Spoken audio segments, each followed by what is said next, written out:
반갑습니다. 오늘도 말씀으로 시작하시고요. 말씀으로 끝까지 갑시다. 오늘 말씀은 요한복음 8장 21절에서 30절입니다. 이 8장은 다 연결되는 내용입니다. 장소는 예루살렘 성전이고요. 예수님이 예루살렘의 대제사장들과 바리새인 그리고 서기관들하고 논쟁하는 내용입니다. 그 말씀을 가르치는 중에 이 사람들이 책 잡으려고 예수님께 시비를 겁니다. 여기에 대해 예수님이 대처하는 말씀이 본문의 내용입니다. 요한복음만이 아니라 다른 복음서도 이렇게 사람들의 시비를 걸 때 예수님이 그 시비에 대처하는 그런 이야기가 대부분입니다. 의외로 사람들이 예수님을 안 좋아하네요. 그때만 그렇겠습니까? 지금도 그러리라 생각합니다. 그것도 예수님의 교회라 하는 교회에서조차 진짜 예수님의 말씀, 예수님의 일은 별로 안 좋아하고 유대인들처럼 사람들이 좋아하는 거 그걸 좋아하면서 예수님 이름으로 한다 하는 거죠. 이 세상이 끝나는 날까지 그럴 것 같습니다. 그러니 성도님들, 이런 복음서의 이야기를 읽으면서 우리는 예수님에 대해 어떤 태도를 가지고 있는가 한번 생각해 보시죠. 어제 말씀을 들었지만 가늠한 여자 이야기에서 예수님을 책 잡으려고 가늠한 여자를 끌고 온 이 사람들하고 끌려온 이 가늠한 여자, 사실 안 된 것은 가늠한 여자죠. 그 인생을 참 더럽게 산 거죠. 그렇지만 예수님을 만나 죄 문제 해결한 것은 가늠한 여자입니다. 이 여자에게 빛이 되신 겁니다. 그래서 그 다음 본문에서는 예수님이 나는 빛이다 라고 말씀하세요. 사람들이 듣기에 얼마나 듣기 싫겠습니까? 갈릴리 나사렛 촌사람이고 아무리 봐도 메시아가 아닌데 본인을 하나님의 아들 메시아라 자칭하고 게다가 유대인의 그 정결법, 안식일법 이런 것을 지키지 않은 것 같고 또 자칭 또 빛이다 이러니 완벽하게 이단으로 보이겠죠.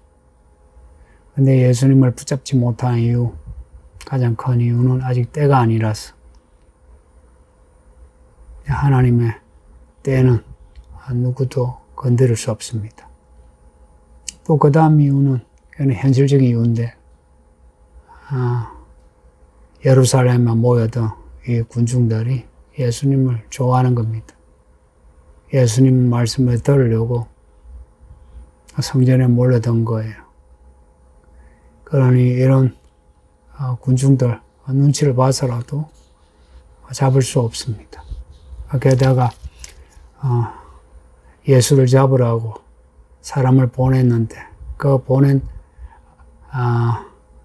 보내진 사람들조차 예수님 말씀을 듣고는 감동을 받은 겁니다. 세상에 이런 말씀을 전하는 분은 처음 듣는다고. 이렇게 해서 예수님의 이야기가 계속됩니다. 우리도 똑같습니다. 우리가 죽기 전까지 믿음으로 살며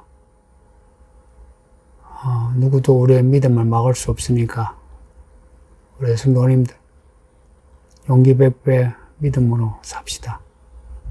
앞으로 무슨 일이 일어날지 모르겠지만 어떤 일이 일어나든 죽을 때 되면 죽겠죠.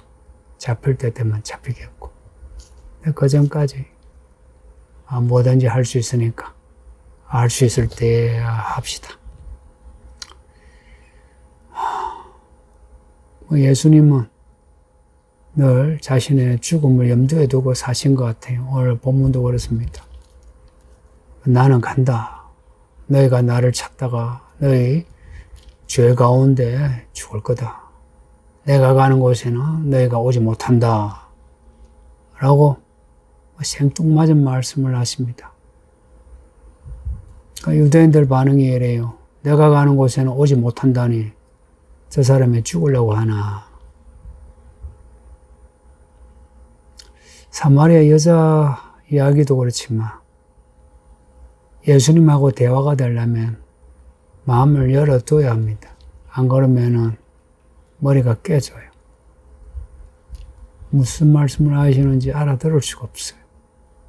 그때만 그렇겠습니까? 지금도 그래요. 근데 그렇게 머리가 안 깨지는 거, 말씀을 안 들어서 그렇기도 하고, 들어도 관심 없었어이기도 하고, 아니면 너무 믿음이 좋아서 모든 말씀을 받아들어서이기도 하고, 여러분은 어떤 겁니까? 그 예수님이 하시는 말씀이 또 너희는 아래에서 왔고 나는 위에서 왔다. 너희는 세상에 속하고 나는 세상에 속하지 않았다. 정말 어려운 말씀 하시죠. 너희는 아래에서 나왔고 또 세상에 속하기에 너희는 너희 죄 가운데 죽을 거다. 내가 그인 줄 믿지 않으면 너희는 죄 가운데 죽는다. 나를 믿어야 안 죽는다. 말씀을 하신 겁니다. 유대인들 생각에 아무리 메시아가 와도 이 정도의 말을 하겠나 싶었을 겁니다. 정말 예수님은 대놓고 나는 빛이다. 나는 메시아다. 말씀하시는 겁니다. 그러니까 예수 안 믿으면 너희 죄 가운데 죽는다. 이 말씀하시니 예수 믿어야 죄 가운데 안 죽는다. 죄 가운데 죽는다는 것은 지옥 가는 거예요. 죄 가운데서 죽지 않는다. 하나님 안에서 죽는다 하는 것은 천국 가는 겁니다. 천국과 지옥이 별로 실감 안 나죠. 실감 나려면 죽어보면 압니다. 이런 말씀을 들으니 사람들도 약간 멈칫하죠. 너무 대차게 나오시잖아요. 이들이 하는 말이 네가 누구냐? 예수가 누구냐? 이런 질문은 큰 질문이죠. 지금도 믿지 않는 사람들 예수가 누구냐 하죠. 언젠가 유대인들, 예수 믿지 않는 유대인들 인터뷰한 것을 들었어요. 왜 당신들은 예수를 안 믿느냐 하니까 그 유대인이 하는 말이 예수가 누구요? 그래요. 여러분은 예수님이 누구시라 생각합니까? 예수님이 이 물음에 대해서 보인 반응이 25절에서 26절입니다. 처음부터 내가 누군지 말해왔다. 너희에 대해서 내가 말할 것 많은데 또 판단할 것도 많은데 나는 나를 보내신 이 아버지 하나님이 참되니 내가 아버지 하나님이 내게 말씀하신 거 그걸 내가 세상에 말한다. 그리고 27절에 해설을 해놓았습니다. 그들은 아버지가 누군지 알지 못하더라. 깨닫지 못하더라. 이해하지 못했다는 겁니다. 아이러니 아닙니까? 이들은 아버지 하나님을 안다고 자부하는 사람들인데 실제는 아버지 하나님을 모르는 사람이에요.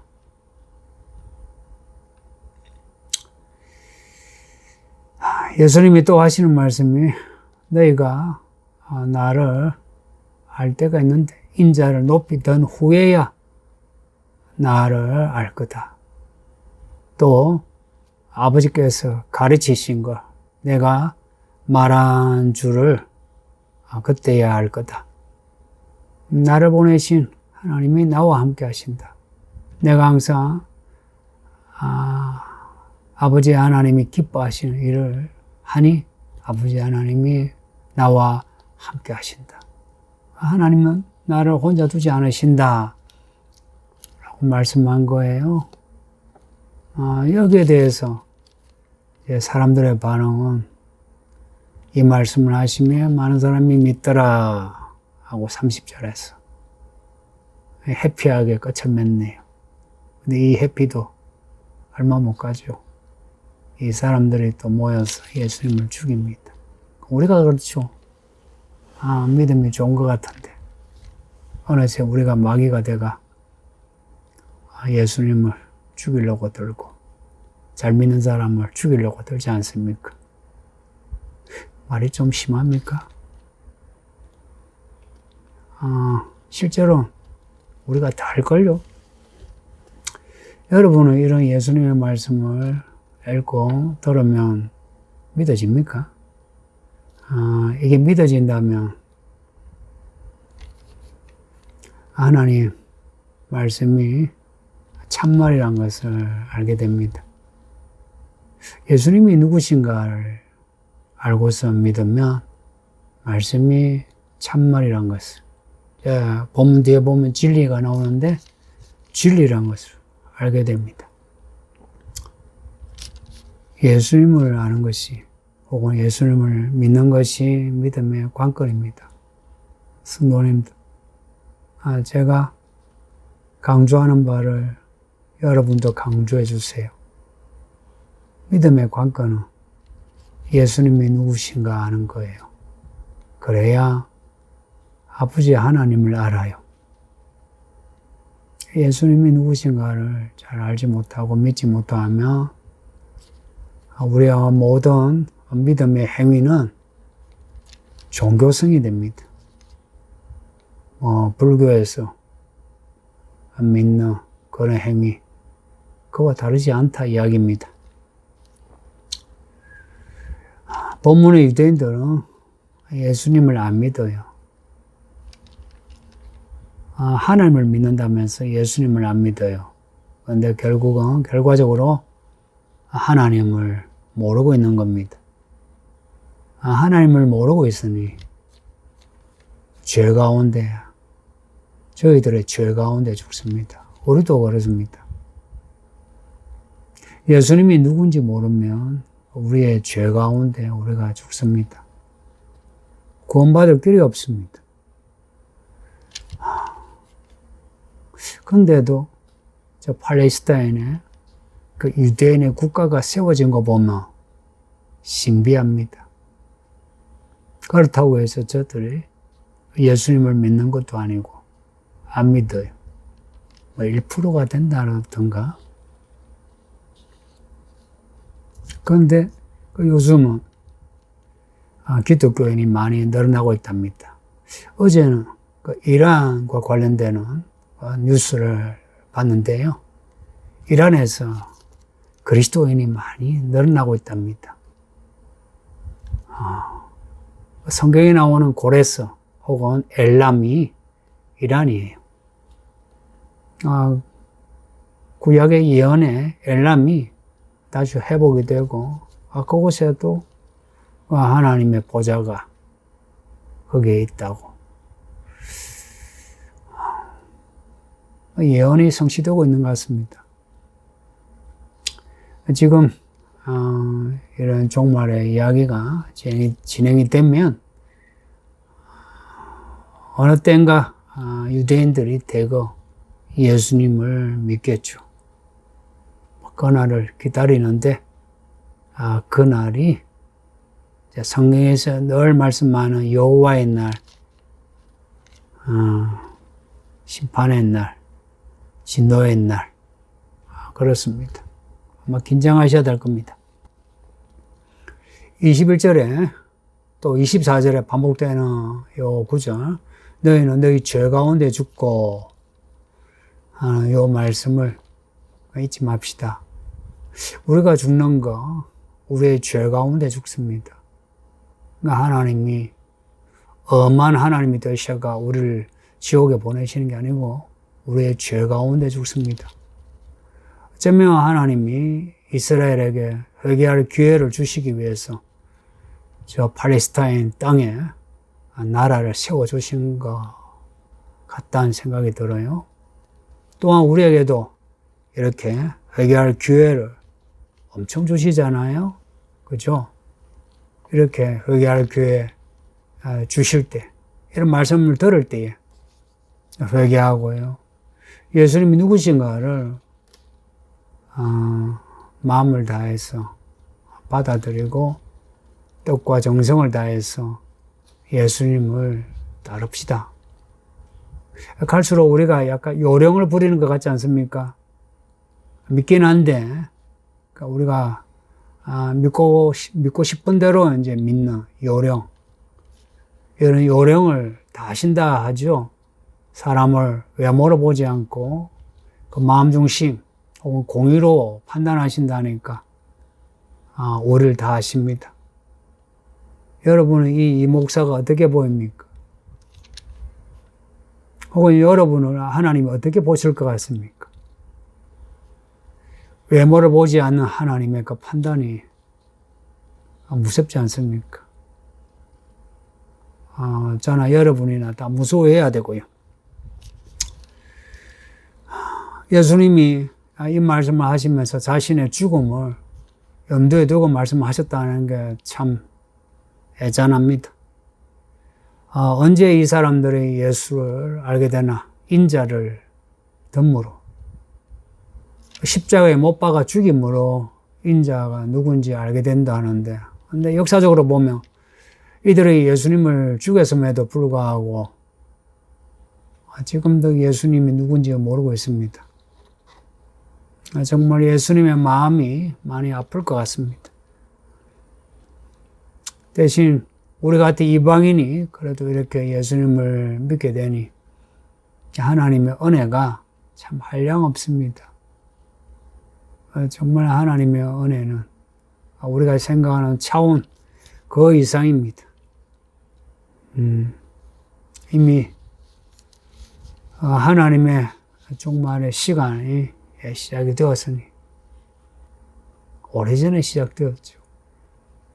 성도님들, 예수님 알아갑시다.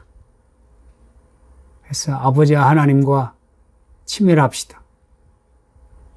이미 우리에게 임한 하나님의 나라를 경험하면서 요한계시록에 기록이 된 그러한 어린 양의 혼인잔치, 천년왕국, 새 예루살렘, 우리에게 준비된 천국의 이야기를 미리 맛봅시다. 오늘 새 영화가 개봉되었답니다. 그린랜드.